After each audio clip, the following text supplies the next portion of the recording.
افغانستان ایک ایسی سرزمین جس نے صدیوں سے جنگ اور امن کے نہ جانے کتنے ہی اتار چڑھاؤ دیکھے ہیں۔ سکندر اعظم سے لے کر طالبان تک دنیا کی بڑی بڑی طاقتوں نے اس پر اپنے نقوش چھوڑے ہیں۔ تو آئیے افغانستان کی اس 2300 سالہ پیچیدہ تاریخ کو سمجھنے کی کوشش کرتے ہیں۔ افغانستان کو اکثر سلطنتوں کا قبرستان بھی کہا جاتا ہے، اور اس کی ایک بہت بڑی وجہ ہے۔ یہ ایک ایسا خطہ ہے جہاں بڑی بڑی عالمی طاقتیں تو آئیں، لیکن یہاں کی جغرافیائی اور ثقافتی پیچیدگیوں نے انہیں ہمیشہ مشکل میں ڈالا ہے۔ تو اس کہانی کا آغاز ہوتا ہے قدیم دور سے، جب افغانستان صرف ایک میدان جنگ نہیں تھا، بلکہ تہذیبوں اور تجارت کا ایک بہت اہم مرکز ہوا کرتا تھا۔ آج ہم افغانستان کو ایک اسلامی ملک کے طور پر جانتے ہیں، لیکن اسلام کی آمد سے بہت پہلے یہاں بدھ مت کا گہرا اثر تھا، اور اس کی سب سے بڑی مثال بامیان کے پہاڑوں میں تراشے گئے بدھا کے وہ عظیم مجسمے تھے جنہیں 2001 میں طالبان نے تباہ کر دیا۔ یہ واقعہ اس ملک کے ماضی اور حال کے درمیان ایک المناک تعلق کو ظاہر کرتا ہے۔ 19ویں صدی میں افغانستان ایک نئے عالمی کھیل کا مرکز بن گیا۔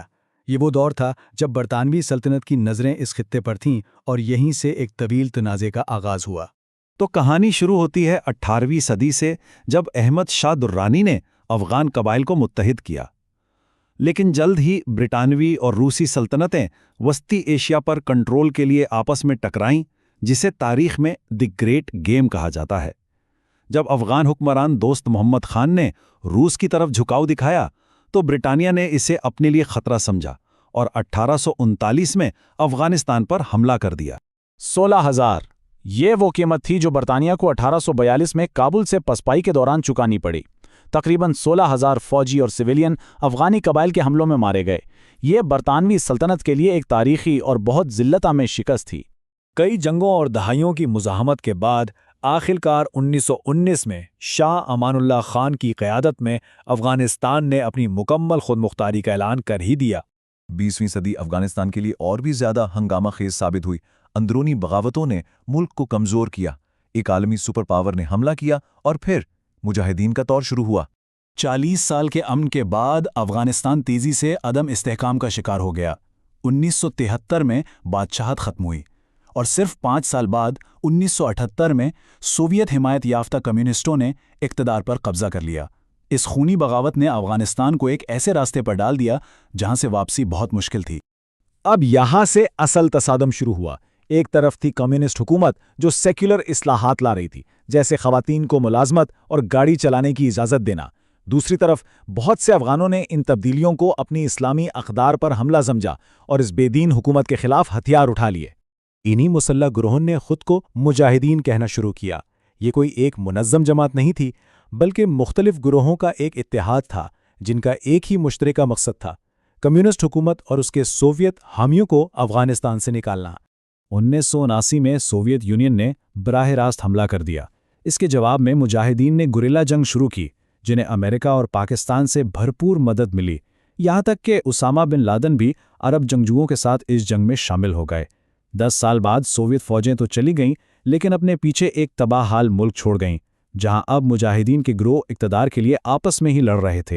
اسی خانہ جنگی اور افراتفری کے ماحول میں ایک نئی طاقت ابھری جس نے ملک میں امن اور اسلامی نظام قائم کرنے کا وعدہ کیا۔ یہ طاقت تھی طالبان، جس کا مطلب ہے طلبہ۔ یہ تحریک پاکستان اور افغانستان کے سرحدی علاقوں کے مدارس کے طلبہ پر مشتمل تھی، اور اس کی قیادت کر رہے تھے ایک پراسرار رہنما ملا محمد عمر۔ ان کا پیغام بہت سادہ تھا: ہم خانہ جنگی ختم کریں گے اور ملک میں حقیقی اسلامی شریعت نافذ کریں گے۔ اور ان کا یہ پیغام بہت مؤثر ثابت ہوا۔ خانہ جنگی سے تنگ آئے ہوئے عوام کی حمایت سے طالبان نے تیزی سے ملک کے بیشتر حصوں پر کنٹرول حاصل کر لیا اور 1996 میں دارالحکومت کابل پر بھی قبضہ کر لیا۔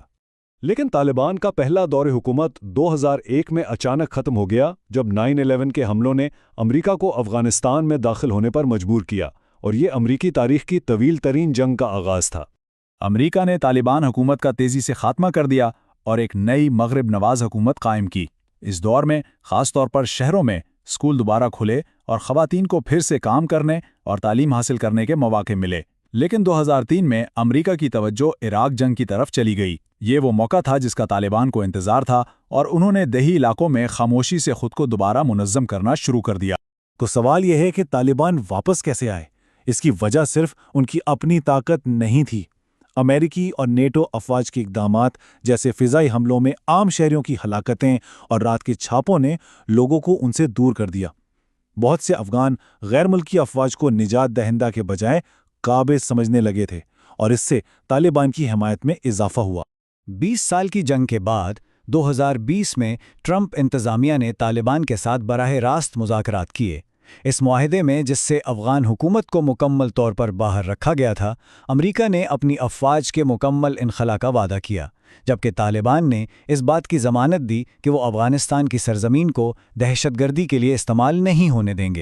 امریکی انخلا شروع ہوتے ہی افغانی حکومت تاش کے پتوں کی طرح بکھر گئی۔ انہیں پورے ملک پر دوبارہ قبضہ کرنے میں کتنا وقت لگا؟ صرف 11 دن۔